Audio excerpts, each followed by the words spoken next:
Doctor 360 நேயர்களுக்கு வணக்கம்.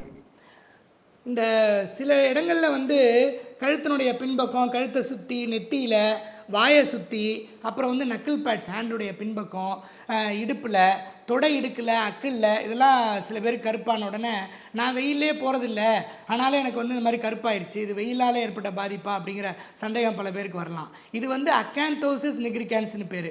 இது உடல் பருமனை குறிக்கக்கூடியது.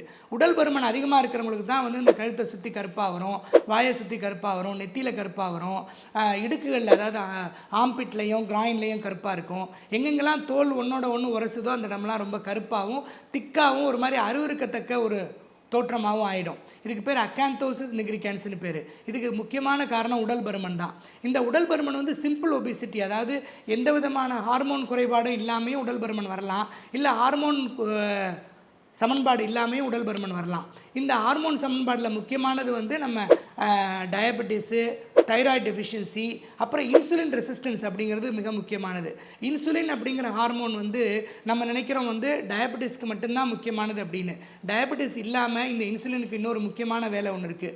இப்போது டயபெட்டிஸில் இன்சுலின் சுரப்பு கம்மியாக இருக்கும், இன்சுலினுடைய டெஃபிஷியன்சி இருக்கும். ஆனால் இந்த இன்சுலின் ரெசிஸ்டன்ஸ்னு ஒரு கண்டிஷன் இருக்குது. அதில் இன்சுலின் ரொம்ப தேவைக்கு அதிகமாக இருக்கும், ஆனால் அது எங்கே போய் வேலை செய்யணுமோ அங்கே வேலை செய்ய முடியாது.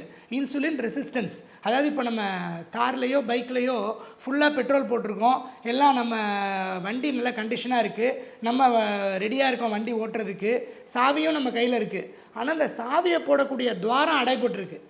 அதுதான் இன்சுலின் ரெசிஸ்டன்ஸ். ஸோ இப்போ நம்ம உடம்புல எல்லாமே நார்மலாக இருக்குது. அப்படின்னா அந்த இன்சுலின் ரெசிஸ்டன்ஸ்னால் என்ன அர்த்தம் அப்படின்னா, நம்ம உடம்புல இந்த இன்சுலினுடைய முக்கியமான பணி என்னென்னா, நம்ம உடம்புல எனர்ஜிக்கு தேவையான நம்ம ஒரு செல்லும் நம்ம எனர்ஜியை யூஸ் பண்ணிக்கணும் இல்லையா, அந்த எனர்ஜி குளுக்கோஸுங்கிற ஃபார்மில் இருக்குது. அந்த குளுக்கோஸ் செல்லுக்குள்ளே போகிறதுக்கு இந்த இன்சுலின்கிற ஹார்மோன் தேவை.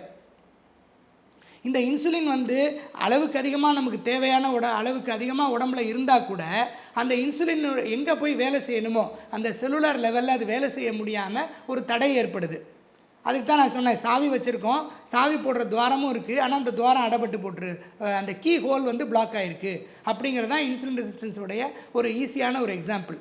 ஸோ இப்போ நம்ம உடம்புல சுகர் நிறைய இருக்குது, இன்சுலினும் நிறைய இருக்குது. ஆனால் இந்த சுகரை நம்ம உடம்புல உள்ள செல்கள் உபயோகப்படுத்திக்கிட்டு நம்ம உடம்புல இருக்கிற செல்லு, மசிலு எல்லாம் நம்ம உடம்புல இருக்கிற ஒரு உறுப்பும் அந்த எனர்ஜியை உபயோகப்படுத்தணும். அந்த குளுக்கோஸை உபயோகப்படுத்தினா தான் அது எனர்ஜியாக மாறி அது செலவாகி அது நமக்கு அந்த கொழுப்பாக போய் படியாது. இந்த இன்சுலின் அதிகமாக இருக்கும், ஆனால் அந்த இன்சுலின் எங்கே போய் வேலை செய்யணுமோ அது வேலை செய்யாது. ஏன்னா அந்த செல்கள் மசிலாக இருக்கட்டும், செல்லாக இருக்கட்டும், நம்ம உடம்புல இருக்கிற குளுக்கோஸை உபயோகப்படுத்திக்கிறதுக்கு இன்சுலின் தேவை.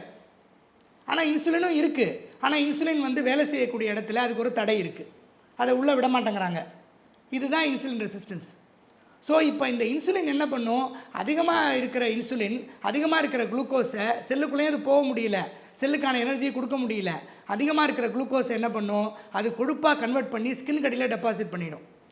ஸோ இந்த இன்சுலின் அதிகமாக அதிகமாக உடல் பருமன் அதிகமாகும், உடல் பருமன் அதிகமாக அதிகமாக இன்சுலின் அதிகமாகும். இப்படியே இது முட்டையிலேருந்து கோழி வந்ததா, கோழிலேருந்து முட்டை வந்ததான்னு சொல்லி இன்சுலின் ரெசிஸ்டன்ஸ் அதிகமாகிட்டே போகும்.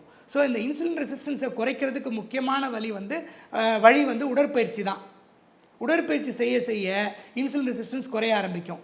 மெட்ஃபார்மின்னு ஒரு டேப்லெட் இருக்குது, அதுவும் இந்த இன்சுலின் ரெசிஸ்டன்ஸை குறைக்கக்கூடியது. ஸோ இந்த அக்காந்தோசிஸ் நிக்ரிகான்ஸ் உள்ளவங்க எல்லாருக்குமே பெரும்பான்மையானோருக்கு இந்த அப்படின்னு நிறைய ஆய்வுகள் சொல்லுது.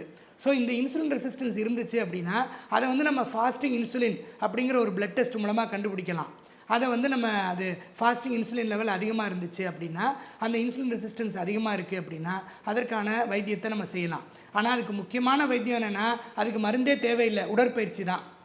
Daily morning 1 hour, evening 1 hour நீங்கள் நடந்தாலே இந்த இன்சுலின் ரெசிஸ்டன்ஸ் குறைய ஆரம்பிக்கும், உடல் பருமனும் குறைய ஆரம்பிக்கும், இந்த அக்காந்தோசிஸ் நிக்ரிகான்ஸும் குறைய ஆரம்பிக்கும். ஸோ ஒரு வியாதிக்கும் ஒரு அறிகுறிக்கும் ஒரு காரணம் இருக்குது அப்படிங்கிறதுக்கு இன்னொரு உதாரணம் நான் சொல்லியிருக்கேன். ஸோ எந்த ஒரு அறிகுறியும் அலட்சியப்படுத்தாதீங்க. ஒரு அறிகுறியும் நம்ம உடம்புல ஏற்படக்கூடிய ஒரு மாற்றத்தை நமக்கு சொல்லுது. அதை புரிஞ்சுக்காமல் நம்ம இன்ஸ்டாகிராமில், ஃபேஸ்புக்கில் வர்ற வீடியோவையும் யாரோ சொல்கிற யோசனையும் கேட்டு பண்ணக்கூடாது.